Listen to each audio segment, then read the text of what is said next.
Hi everyone, welcome to Here We Are, Brattleboro's community talk show. I'm Wendy O'Connell, and my guest today is Marguerite Monet. Marguerite is a senior case manager at the AIDS Project of Southern Vermont. Health and housing are her main points of interest, and she's currently on the advisory committee of Green Mountain Healthcare. Also, she's a member of Southern Windham County Continuum Care.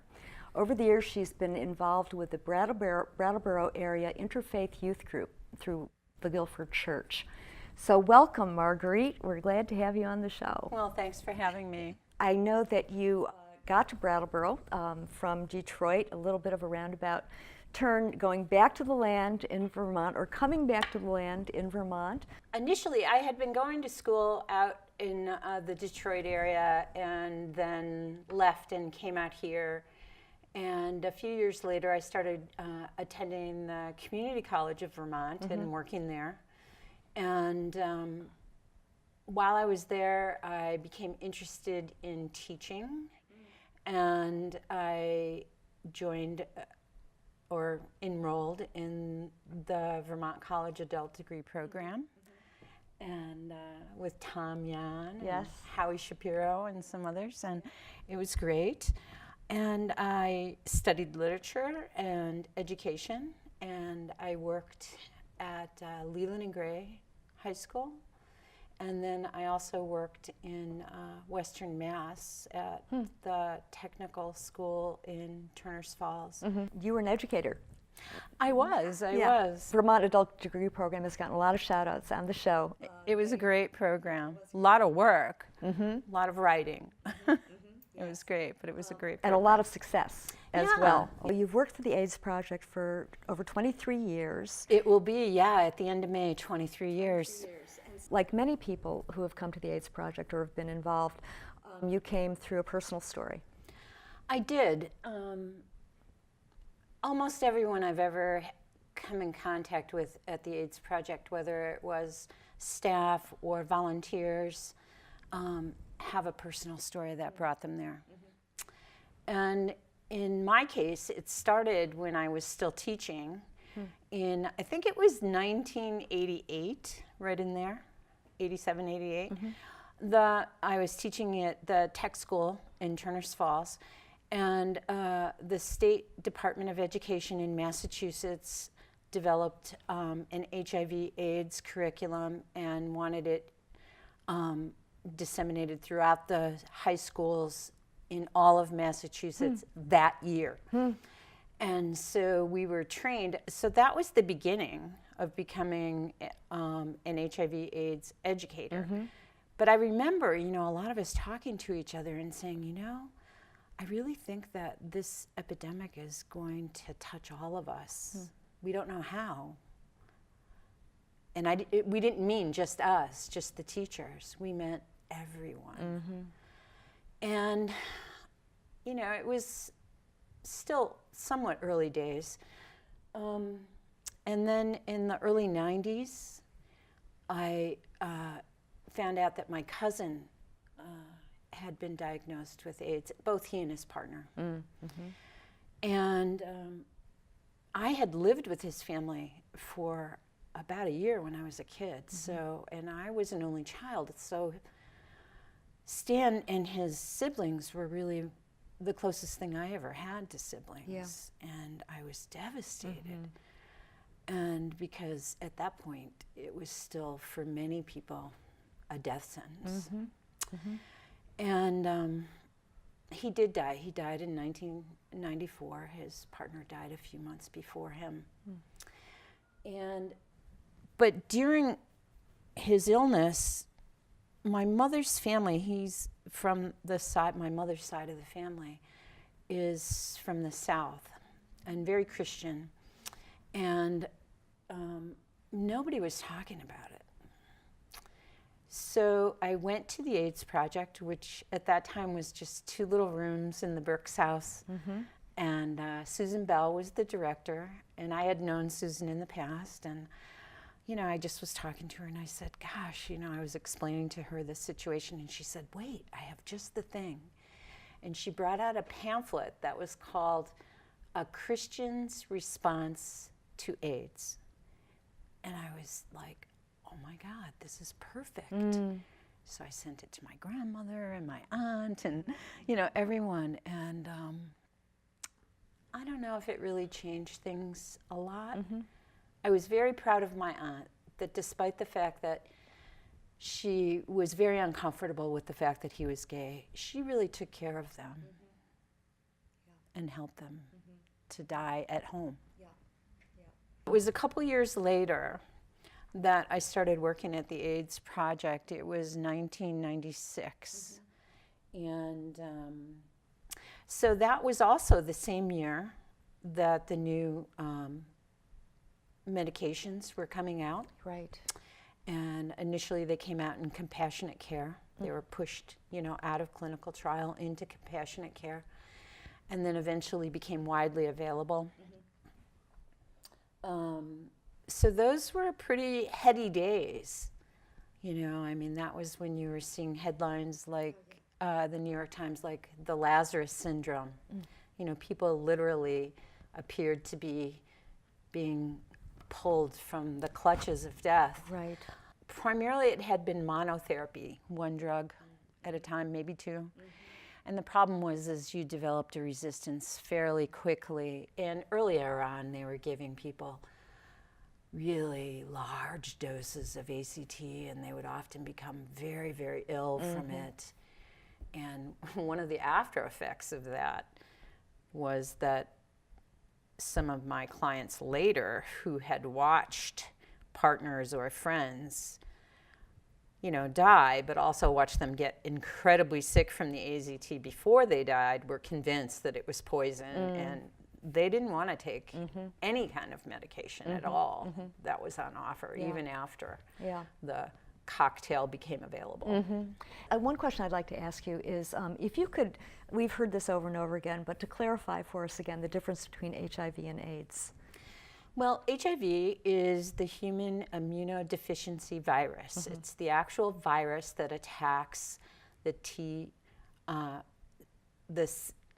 cells and affects your immune system. And as your immune system is being destroyed, essentially, and that CD4 count goes down and down, you become more and more susceptible to infections that will eventually kill you. Right.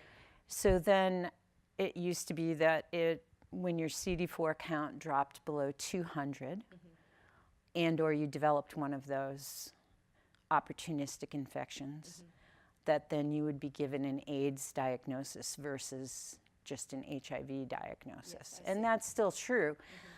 One of the kind of tricky things about that is if you've ever had an AIDS diagnosis, because you have to report an AIDS diagnosis to the Department of Health, then you're on that list. So even though you may, with the new drugs, suppress your viral load to the point where it's called undetectable, and your CD4 count will slowly come up, that you still are considered having had an AIDS diagnosis. Which has its effect, yeah. And I think we'll talk about stigma in a few minutes in relation to that. And just to go back a little bit, I know that the AIDS Project was founded in '88, and it was founded by a group. It was a real grassroots. Yeah, there was a local group of folks who came together. Michael Fernandez was a local psychotherapist. And he and I know I'm going to forget some names, so if you're listening, please forgive me. But I know Chris and Stuart McDermott were some of the early folks, Graham and Linda Gordon. Michael Gigante. Michael Gigante was involved early on. Ron Squires. That's right. Nancy Pike. A number of local folks got together and said, there's this epidemic out there and it's going to come here too.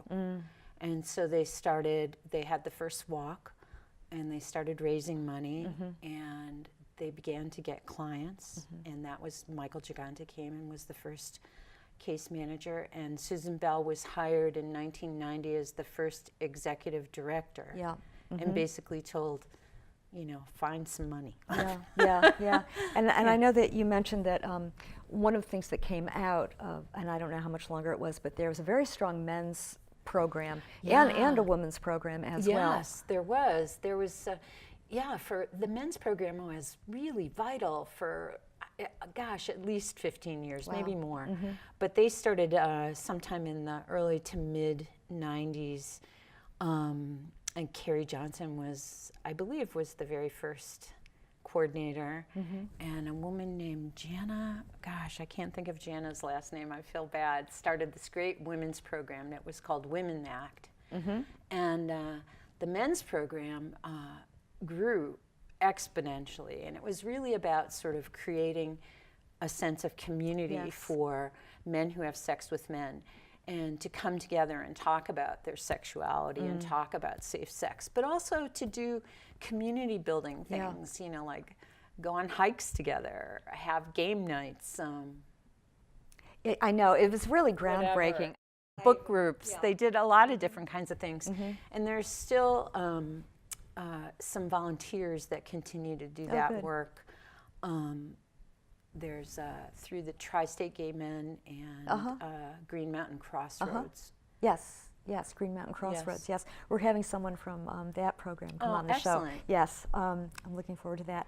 And, since you've been there, I know that you've seen huge changes taking place. I was just thinking this morning, the phrase a person living with AIDS at one point was introduced, and that in itself was a big deal. PLWAs, yeah. Yes.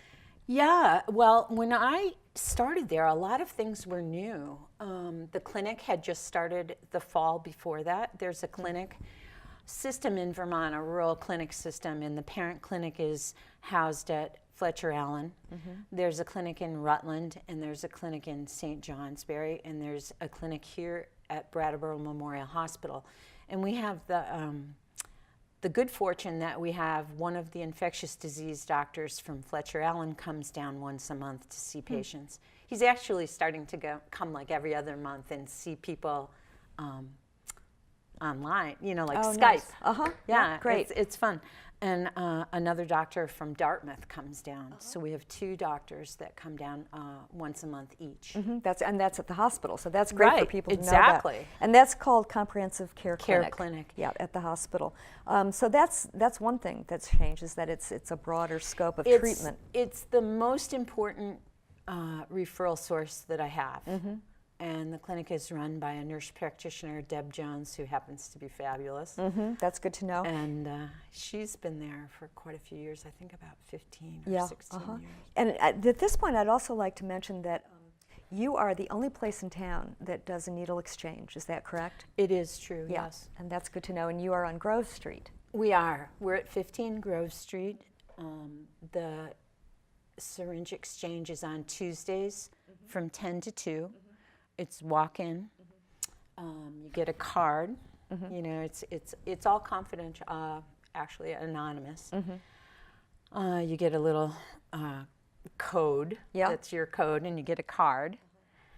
And so that if for some reason you're stopped or asked about having syringes or other equipment, you can show them your card. That's a great thing to know about, and we will have this information at the end of the show in the credits. It's a really vital service.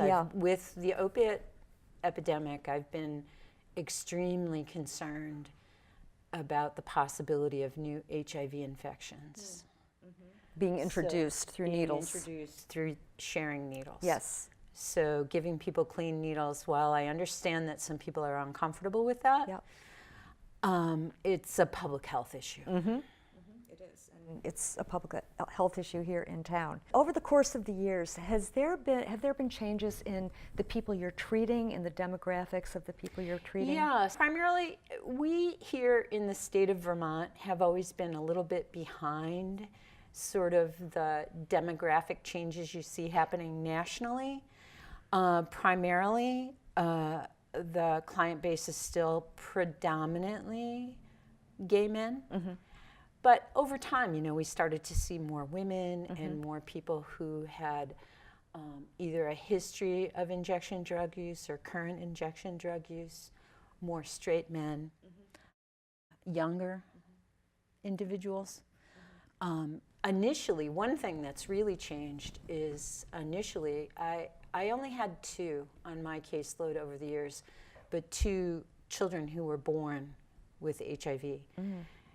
Because the treatment of pregnant women has been enormously successful, and that began really in about 95, that they started giving AZT to women who were pregnant that knew they were HIV positive in their second trimester, and would continue to treat the women throughout their pregnancy and then the baby for the first 6 weeks.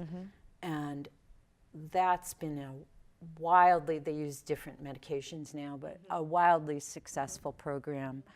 And so I haven't seen an HIV positive baby or heard of one in years and years. And in terms of the clients that you serve, has the number of clients changed over the years? From the time I started there, it's doubled. Really? And do you think that's because more people know about it, or know about I think you? it's a combination of things. I think it's, where people know about us. I think the clinic has really helped with that. I think, the population's grown in general. Yeah. So you see a growth in population of HIV, although, Vermont's a small state, and our HIV population in the state, there's about 600 people being treated. Right now? Yeah, approximately. And because we're also, Brattleboro's right in the corner there. We get people who move back and forth from New Hampshire to Vermont, or so that changes the client load. Or Western Mass, yeah. Yeah. Marguerite, let's go back. We mentioned stigma before. Let's talk about stigma and AIDS. I would love to be able to tell you, there's been so many advances in terms of medical treatment that stigma was over, but it's not. I hear stories almost every day. And it's really heartbreaking. People worry. Sometimes one of their first worries when they've been recently diagnosed is, oh my God, well, first of all, they still worry about, oh, I'm going to die. But then they worry about, how do I tell my partner? How do I tell my parents? How do I tell my children? How do I tell should I tell my boss? What is my responsibility? And it becomes, a long and continuing discussion, because unfortunately there continues to be a lot of ignorance about AIDS. There isn't sort of this ongoing education. People have kind of put it to the side. It's a treatable illness, which is true, but it's much more complex than that. I think we don't hear about it in the news as much as it used to. And also the opioid epidemic and drugs have taken so many headlines. But they're so connected. Yeah, let's hear They're about that. so connected, because that's one of the most surefire. If you share needles with someone who has HIV or Hep C, you're almost guaranteed to contract those viruses. It's one of the most direct ways. So it's very concerning to me. I worry that because sometimes people can have HIV and be completely asymptomatic for years. So if they don't get tested, they don't know. And unfortunately, people still show up in ERs really sick. And it's only then that they've been diagnosed. Right.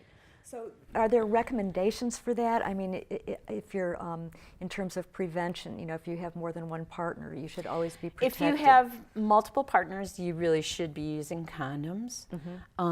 There is a medication now, Truvada. It's one of the HIV medications that if you are someone who's at high risk, you could get a prescription for Truvada, and it's been proven through research to prevent contraction of HIV.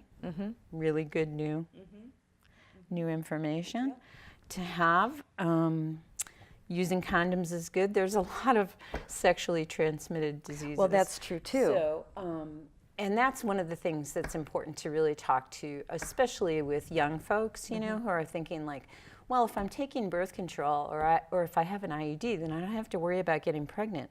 And that's great, but it doesn't prevent contraction of sexually transmitted diseases. So. And again, it's getting that word out. And as you were saying, some people don't have any kind of symptoms for perhaps years. Sometimes So 10 years. Should it be rolled into a regular checkup for people? I would recommend talking to a medical provider, talking to us at the project about your risk factors. And then there are people who don't know they're at risk as well, who haven't been given the information. And we have testing available. You do. That's another good piece of information. 15 Grove Street. Call 254-4444 and ask about getting a test. So you can go in, you can walk in the door and get a test. You may not be able to get it right that minute. Yeah. But you can definitely get a test there, and it's free. As well as at the hospital or Planned Parenthood too, I believe. Yes. Yeah, or your local provider. Yeah, all good information. That's great. Yes. What I refer to as the irony of the AIDS epidemic is I think that one of the things that's been so striking to me is that not everyone who is living with HIV, but many people who were in need of services prior to their diagnosis. They were struggling with addiction. They were struggling with mental health issues. They'd grown up in, very stressful situations, poverty, and needed social services and weren't receiving them. Suddenly, once they got their HIV diagnosis, were pulled into the system and began to get plugged in. To me, that's sad. I mean, I'm grateful that they're getting the services that they need, but it's sad that they weren't able to get what they need perhaps before they put themselves at risk. Right. The group right now that I worry about the most, other than people who could be at risk for contracting it through injection drug use, are the long-term survivors, people who have had HIV for 20, 25, 30 years. And over the long haul, despite the fact that their HIV may be well under control, just the fact of having it stimulates that immune system to the extent that you have long-term inflammation inside the body, which then has huge effect on things like heart disease, certain types of cancer, joint issues. It can be their health picture can be very, very complex. And you often see them developing illnesses that you see in middle age that you might normally see in a much older population. And I think some of those first time patients who were getting the megadoses of AZT too, during that time, there's definitely concerns about the long-term use of some of the medications, and they've gotten, they're each year, there's new versions and improvements. I mean, back in the day, I can remember clients taking 30 different pills a day, some with food, some without food. It was virtually, the doctors loved like people with obsessive compulsive disorder because they were the only ones who could manage the regimen. But nowadays, they have combination medication. A lot of people are taking 1 pill a day. Wow, that's great. That's great. It's fabulous. It is. It's wonderful. So, Marguerite, you've been working for the AIDS Project for 23 years. What keeps you invested? What keeps me invested? I always say to people will say to me, "Oh, what do you do for work?" And I'll tell them, and they'll kind of go like, that must be hard," or, "Oh, really? There's HIV here in town?" Those kinds of things. And I say, I get paid to help people. How cool is that? That's a great answer. It's true. It's true. How cool is that? That's wonderful. I could be working in a factory making some kind of boring part or something. I don't know. Let's just hear a little bit about your work with the Interfaith Group, the youth group. Oh, that was fabulous. When my daughter, who is now 23, when she was in her teens, was part of an interfaith youth group. And Lisa Sparrow, the minister at the Guilford Church, had known Wangari Maathai, who was the first woman in Kenya to get a PhD. Yeah. And started the Green Belt movement. Yes. Right. And she came through connections at SIT to the United States and actually planted a tree in Guilford. Nice. And so eventually the youth group that was started here started working with the youth group in Kaiguchu, in Wangari's home village. And eventually the kids said to Lisa, we want to go to Kenya. We want to meet the kids. And so we spent 2 years fundraising. You know, we had African dinners, and we sold socks. We did all kinds of things. I think there was about 20 of us that year that went to Kenya, and it was fabulous. We each had, we were split up into small groups and stayed with families in Kaiguchu. We worked there. My interest was that our youth group and that youth group were working with the village of Kaiguchu to raise over 200 children who had lost their parents to AIDS. Oh. So it was very important to me to be able to go and to be involved. Yeah. And it was an amazing experience. Yeah. And a lot of people from this community have been involved and donated and dedicated time and energy. Sherry Broadhurst went not only as a doctor, but also as a master carpenter. And she and her son and some others of the kids built this beautiful bench in the main part of the village that looks right out at Mount Kenya. Oh, wow. That it was honoring Wangari, who had died, unfortunately, before we were able to go that next year. Oh, that's an amazing connection, and that brings together a lot of things It for is. you. It continues. Yes. It continues. Marguerite, let's mention the walk that is coming yes. up. May 18th, Saturday, May 18th will be our 32nd Walk for Life. And of course, one of our premier volunteers, Shirley Squires, will be there and be involved. Yes. And this year we're honoring Lynn Martin, who's a longtime volunteer and a former staff member and an ongoing volunteer, and who had started the original syringe exchange. And she was, for many years, our resident poet. Yes. Many people That's in right. the community might know her as a poet. Yes, that's wonderful. So again, it's Saturday, May 18th from 10 to 12 at the River Garden. Start at the River Garden. There's music, there's speakers, there's food. It's a great mixture of things. And it's for a great cause, as we know. Thank you so much, Marguerite. Thanks for having me. It was fun. Good. I was a little nervous. I wasn't sure, but it turns out it was fun. Oh, good. I'm so glad. Thanks. That's our aim. Our aim is to get to know each other and to have a good time doing it. Yeah. Thank you. Thank you. Thanks to all of you for showing up today and for listening. And this is great information, as well as reminders for us of what's in our community and the amazing people that are doing such helpful and extraordinary things. The Walk for Life for AIDS is coming up. It will be in posters all over town, starting at the River Garden. And stay tuned for that. Be part of it. If you have the time and the energy, you would be most welcome. Thanks again. See you next week.